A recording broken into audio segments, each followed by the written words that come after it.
Olá, crianças do quinto ano, tudo bem com vocês? Estamos começando a nossa nona aula de língua portuguesa juntos. Nessa nona aula, nós vamos conversar sobre os seguintes assuntos. Nós vamos falar sobre palavras paroxítonas, vamos descobrir quem são essas palavras, por que elas são chamadas de paroxítonas. Vamos também falar das charges. Para que esse gênero textual serve? Qual é a utilidade desse gênero textual chamado charge? E vamos falar sobre a estrutura de um texto, o jeito que um texto é organizado. Existem dois jeitos de se organizar um texto, ou em prosa ou em verso. Nós vamos entender juntos o que é um texto em prosa e o que é um texto em verso. Vamos aprender juntos? Então vamos começar falando daquelas palavras que são chamadas de paroxítonas. E aí, o que será que significa essa palavra paroxítona? Bom, as palavras paroxítonas são aquelas palavras que têm a sílaba mais forte na penúltima sílaba. Então, ela se chama paroxítona porque a sua penúltima sílaba é a mais forte. E você deve se lembrar que algumas palavras têm acento na sua sílaba mais forte. Então, algumas palavras paroxítonas, elas terão acento na sua sílaba mais forte. Vamos olhar aí alguns exemplos de palavras paroxítonas? Coloquei para você, para começar, aí o exemplo de notícia. Notícia.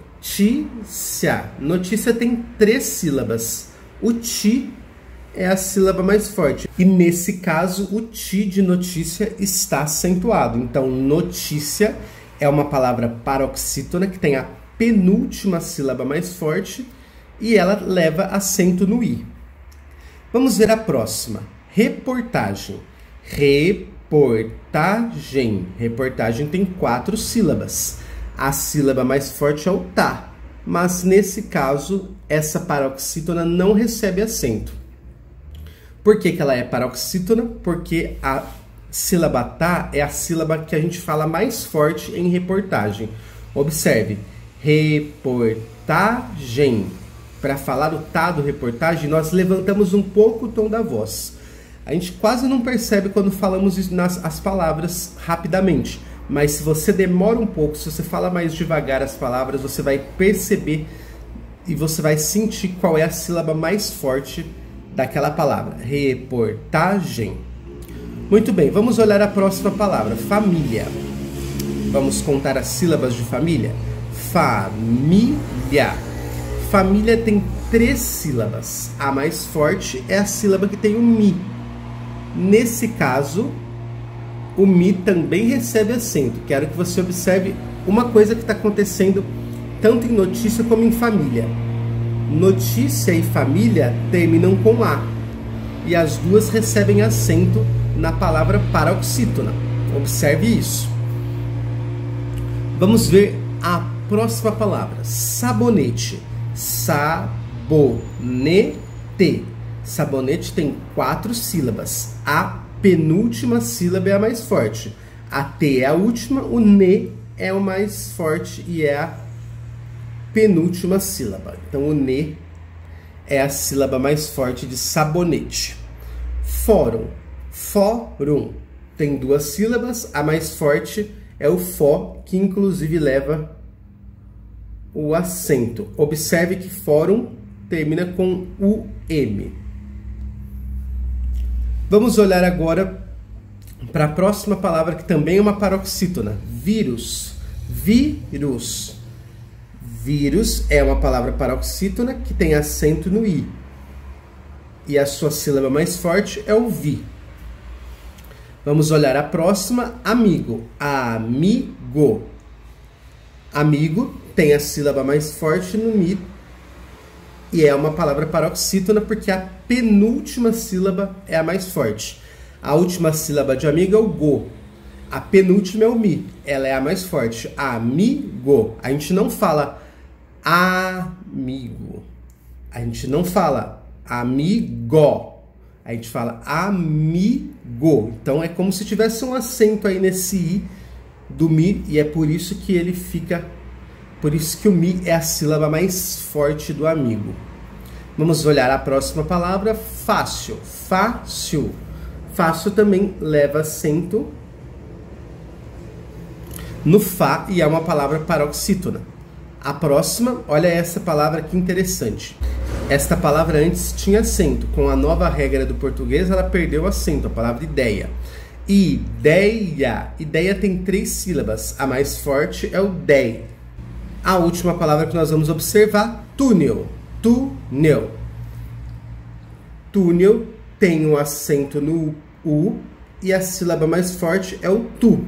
Túnel. A gente não fala túnel, a gente fala túnel.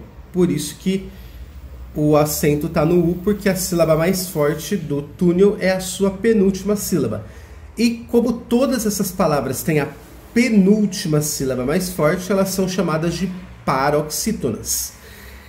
E aí você está lembrado que a gente grifou em verde algumas palavrinhas que têm acento, algumas paroxítonas que têm acento, para que a gente conversasse sobre quais paroxítonas, quais palavras que têm a sílaba penúltima mais forte, que tem acento e quais não tem.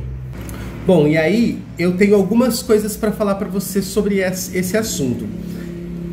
Eu posso te dizer que, por exemplo, toda palavra que terminar com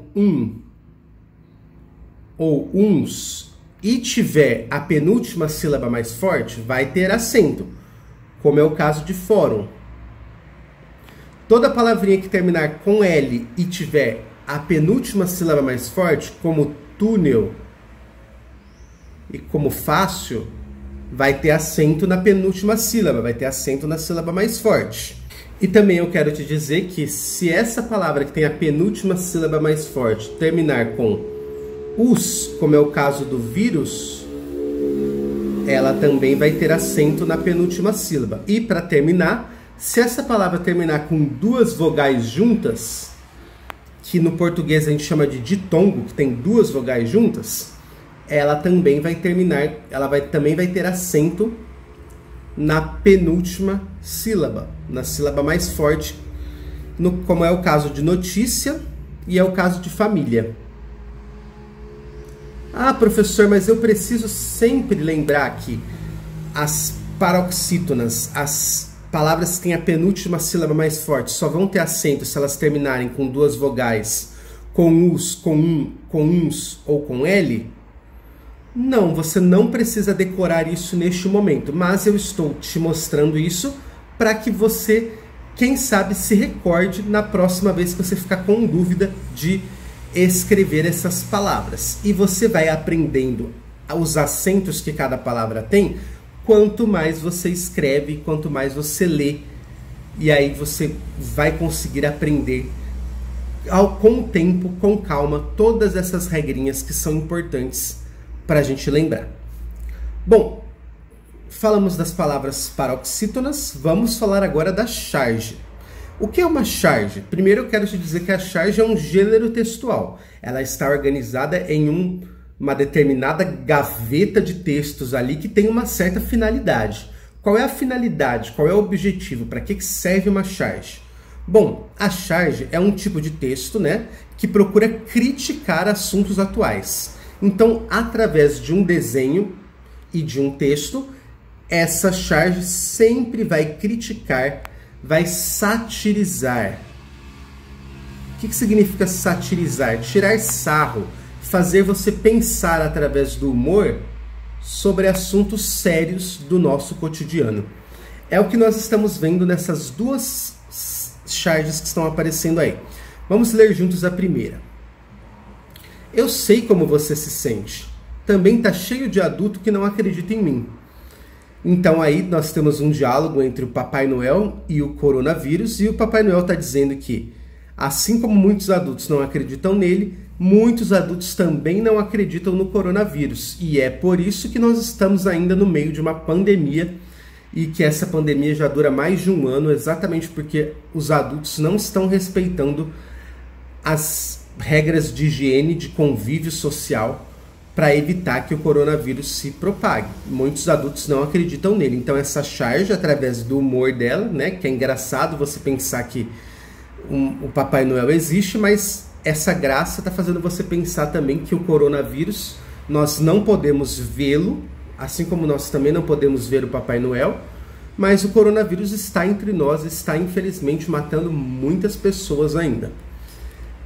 Olha essa outra charge. A menina pergunta provavelmente para sua mãe: como são os cabelos normais? Ela está ali numa gôndola, né, numa prateleira de supermercado onde estão os shampoos, e aí no shampoo provavelmente ela deve ter lido cabelos normais. Ela pergunta para a mãe: como são os cabelos normais? E aí, o que você responderia? Essa charge faz a gente pensar como os produtos do supermercado, eles trazem junto com eles preconceitos, problemas de linguagem, coisas que acabam excluindo pessoas. Porque o que é um cabelo normal? Existe um cabelo que é anormal? Existe um cabelo que é errado? Né? Então acaba que algumas palavras elas podem trazer significados que dão problema, que podem trazer sofrimento para algumas pessoas. Eu posso, alguém pode olhar para mim e falar que meu cabelo não é normal, porque meu cabelo não é igual àquele que está no rótulo do shampoo como indicado como cabelo normal. Então isso faz a gente pensar sobre o preconceito que existe na nossa sociedade. A nossa sociedade ainda é uma sociedade muito racista e, infelizmente, ainda diz que alguns tipos de cabelo, principalmente o cabelo de pessoas negras, são cabelos considerados anormais, né? Então isso marca a vida das pessoas negras e podem trazer, inclusive, problemas de saúde, problemas emocionais que afetam essas pessoas. Então os shampoos têm que pensar no que eles colocam nos rótulos, se eles vão colocar nos rótulos cabelos normais ou se eles vão colocar nos rótulos cabelos lisos, cabelos cacheados, cabelos com ondas, né, ondulados. Enfim, é isso que essa charge quer que nós pensemos, que nós reflitamos sobre. Falamos das charges, que elas servem para fazer a gente pensar sobre temas atuais, temas da nossa sociedade.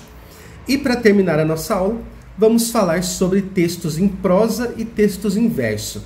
Quais são as diferenças entre um texto em prosa e um texto em verso?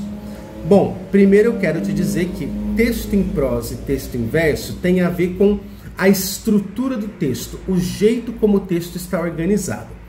Então, eu preciso te mostrar que um texto em prosa, ele é organizado da mesma forma como este texto que está aparecendo aqui. E o texto em verso é organizado desta forma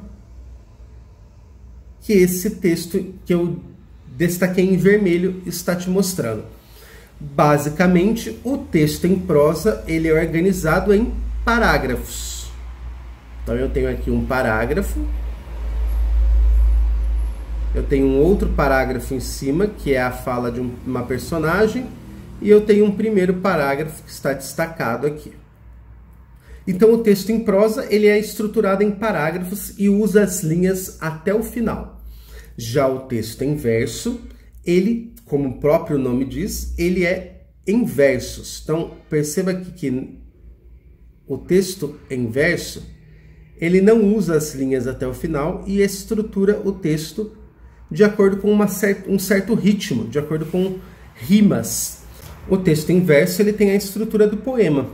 Ele é organizado em versos e ele pode ter estrofes também, que são partes, conjuntos de versos que se formam e são separados por uma linha em branco, tá? Este poema que está aparecendo aí, ele não tem estrofes, ele só tem alguns versos e ele já termina logo em seguida. Então, texto em prosa, organizado em parágrafos. Texto em verso, organizado em versos. Nada difícil, né? Espero que você tenha gostado dessa aula, espero que essa aula tenha te ajudado a entender os conteúdos que vão estar na sua atividade de hoje e não se esqueça que nós estamos juntos. Não achou essa aula legal? Conversa comigo, vou te explicar de um outro jeito. Tem mais alguma dúvida para além do que eu te expliquei nessa aula? Conversa comigo que eu vou te ajudar. Estamos juntos, até a próxima aula de língua portuguesa.